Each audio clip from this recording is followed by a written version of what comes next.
साध संगत जी, प्रेम से कहना धन निरंकार जी।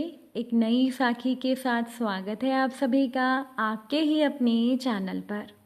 आज की साखी का विषय है कि कभी भी अहंकार ना करें, क्योंकि सत्ता और अहंकार आदमी को अंधा बना देते हैं। तो चलिए सुनते हैं आज की ये साखी। साध संगत जी, बहुत पुरानी बात है। काशी नरेश ने एक बार रात्रि में स्वप्न देखा। स्वप्न में देवदूत ने उनसे कहा, राजन, तुम बड़े पुण्यात्मा हो। तुम्हारे लिए स्वर्ग में एक आवास बना है और जब चाहो तुम उसमें आराम कर सकते हो। अब ये देखकर राजा को अपने पुण्यात्मा होने का घमंड हो गया। कहते हैं ना कि घमंड तो मनुष्य की योग्यता को मार डालता है। राजा को जब ज्ञात हुआ कि स्वर्ग में मेरे लिए आवास की तैयारी हो रही है, तो अब मुझे क्या चिंता। अज्ञानी जीव को जब संसार की तुच्छ चीज़ें भी मिल जाती हैं तो वो निरंकुश हो जाता है। अब एक बार वही काशी नरेश जंगल में गया तो खुश नसीबी से वहाँ उसे एक महात्मा की झोपड़ी दिखाई दी।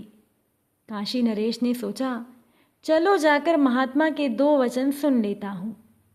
यही सोचकर काशी नरेश महात्मा के पास चला गया।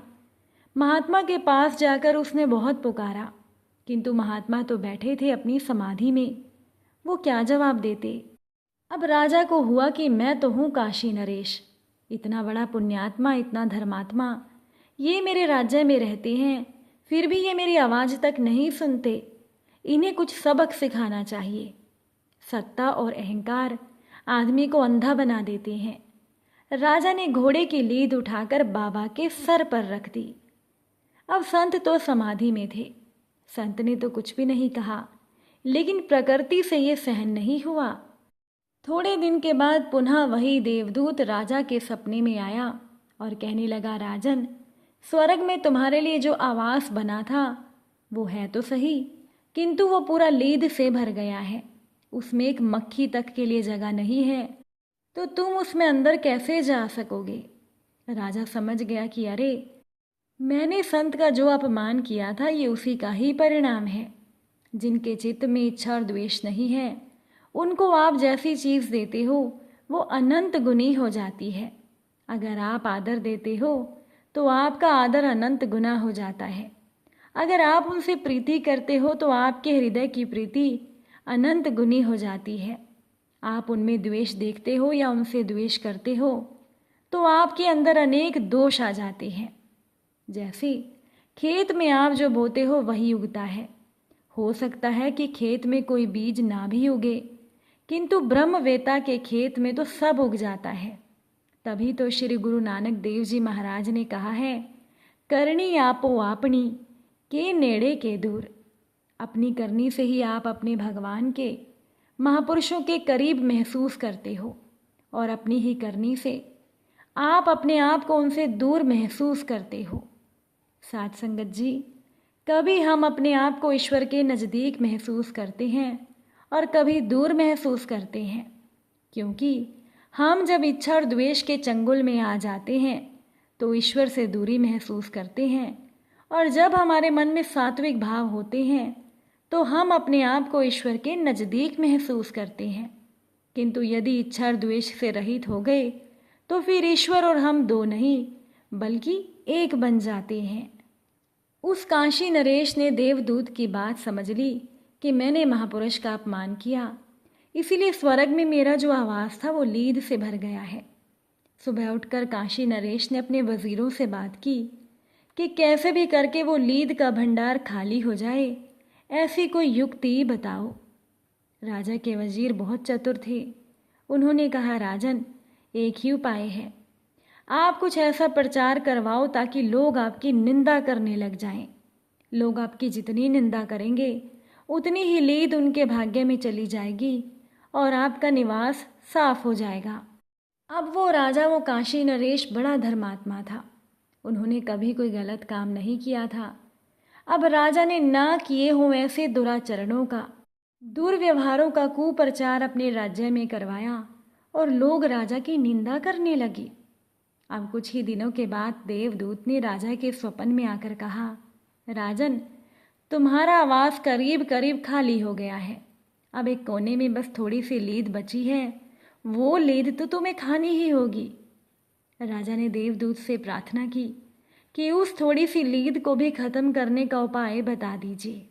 देवदूत ने कहा कि नगर के लोग तो तुम्हारे दुराचरणों का प्रचार सुनकर तुम्हारी निंदा करने लग गए हैं, लेकिन एक लुहार है तुम्हारे राज्य में जिसने अभी तक तुम्हारी निंदा नहीं की, क्योंकि वो लुहार सोचता है कि जब ईश्वर ने सृष्टि बनाई तो मैं क्यों किसी की निंदा सुनकर द्वेष करूं और किसी की प्रशंसा सुनकर इच्छा करूं। मैं इच्छा द्वेष नहीं करता, मैं तो मस्त हूं अपने आप में। वो है तो लुहार, लेकिन है मस्त। वो इच्छा और द्वेष से बचा हुआ है। वो लुहार अगर तुम्हारी थोड़ी सी निंदा कर दे तो तुम्हारे आवास की एकदम सफाई हो जाएगी। अब ये सुनकर राजा वेश बदलकर लुहार के पास आया और खुद की ही निंदा करने लगा। तब लुहार ने कहा, आप भले ही राजा की निंदा करो, लेकिन मैं आपकी बातों में आने वाला नहीं हूँ।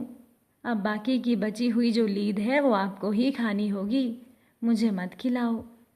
तब राजा तो ये सुनकर हैरान हो गया।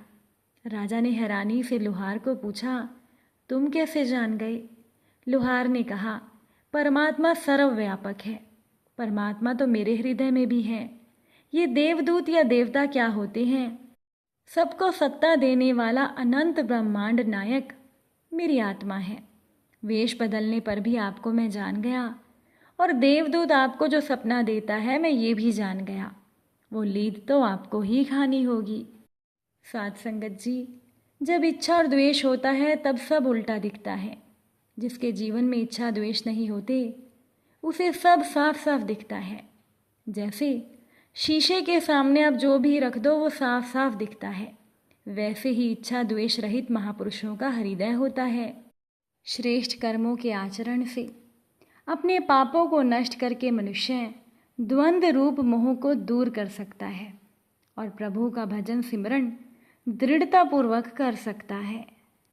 साध संगत जी, काशी नरेश ने अहंकारवश संत का अपमान किया, जिनकी वजह से उनका आवास लीद से भर गया, और अपने आवास को खाली करने के लिए उन्होंने लोगों से अपनी निंदा करवाई।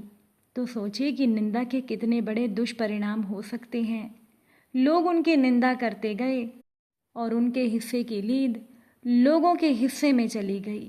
इसीलिए इस साखी से एक सीख लेते हैं कि ना तो कभी घमंड करेंगे, ना ही अपने घमंडवश किसी का अपमान करेंगे, और ना ही किसी की निंदा करेंगे। जब हम किसी की बेवजह निंदा करते हैं तो हमें उसके पाप का बोझ उठाना पड़ता है। अब चाहे हंसकर भुगतें या रोकर, हम जैसा देंगे वैसा ही लौटकर वापस आएगा। इसीलिए तो कहते हैं, दूसरों की निंदा करिए और अपना घड़ा भरिए। हम जाने अनजाने अपने आसपास के लोगों की निंदा करते हैं, जबकि हमें तो उनकी वास्तविक परिस्थितियों का ज्ञान भी नहीं होता। और यदि हमें ज्ञान हो जाए कि निंदा का परिणाम कितना भयानक होता है, तो हम इसे आसानी से बच सकते हैं। अगर आज की ये साखी आपको अच्छी लगी हो तो वीडियो को लाइक और शेयर ज़रूर कीजिएगा। आप सभी से फिर मुलाकात होगी नई साखी और नए विचारों के साथ। साध संगत जी प्यार से कहना, धन निरंकार जी।